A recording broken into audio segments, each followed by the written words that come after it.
My computer is making a lot of noise. It is really annoying. Shut up! Okay, never mind. Hello there, LoveHateTriangle. I haven't seen you in a while. I recently got this great postcard from Emma. Thank you for that, by the way. And this postcard actually reminded me of the fact that this channel even exists and that I ought to make a video on here. So today, I want to review Prometheus.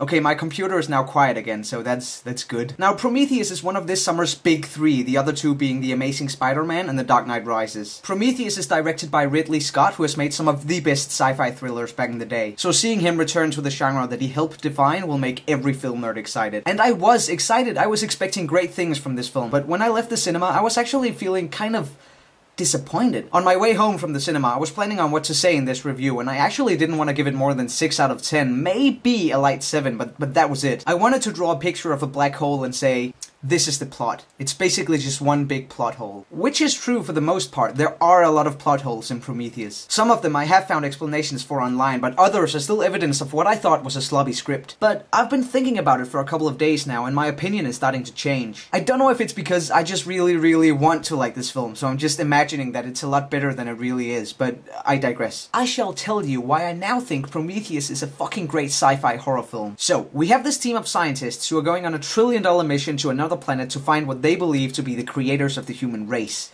The engineers, as they call them. Already in the premise, you sense these very philosophical and religious themes because the characters are looking for answers to questions like, why are we here? What's the meaning of life? And so on. The beautiful and strong female lead, Elizabeth Shaw, is actually very religious, which is kind of funny seeing that she's a scientist on a science expedition. But this means that there's this whole schism between science and religion, which is handled very well, I think. I mean, the film asks some pretty big and deep questions, but it doesn't provide any answers for them, which felt kind of weird and off-putting when I was watching the film, because it felt like the last part of the film didn't really correspond to the first half, if that makes any sense. But when you think about it, it actually makes a lot of sense. What I think Ridley Scott was trying to say is that neither science nor religion can tell us the meaning of life. We will always be searching, but it'll just lead us further and further down the rabbit hole. Now, that's what the film is trying to say, so how does it tell the story? Well, visually, it's a flawless masterpiece.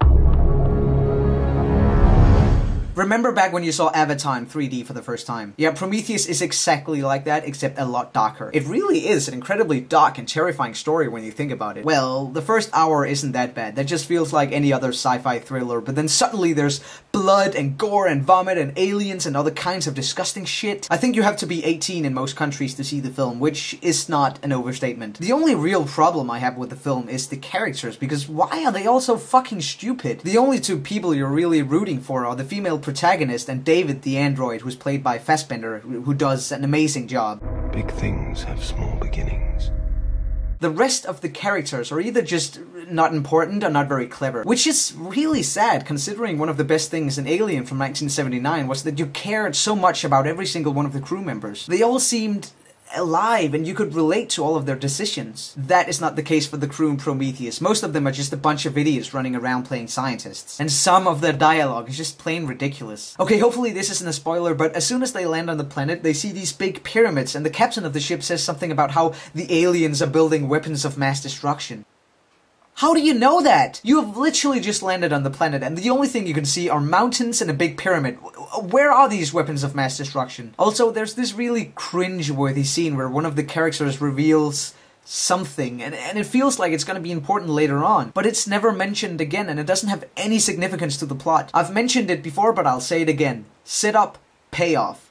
Sort it out, Hollywood. All in all, Prometheus is a fucking great sci-fi that you definitely have to watch. It truly is one of the big summer blockbusters, and I actually think it'll be remembered many years from now. It's funny, it's beautiful, it's dark, it's filled with gore and horror and great actors doing and saying stupid things. Just don't try and connect the film to the Alien franchise. I mean, Prometheus is officially a prequel and it does answer some questions about the aliens and the Alien films, but just remember that it takes place on a completely different planet. When I saw the film, I thought it was the same place, and that confused the hell out of me. So yeah, that's my review. I'm gonna give it 8 out of 10. I think a very strong 8. It doesn't quite deserve a 9 because some of the dialogue and motivations of the characters just doesn't make any sense at all. And now, there's only one thing left to say.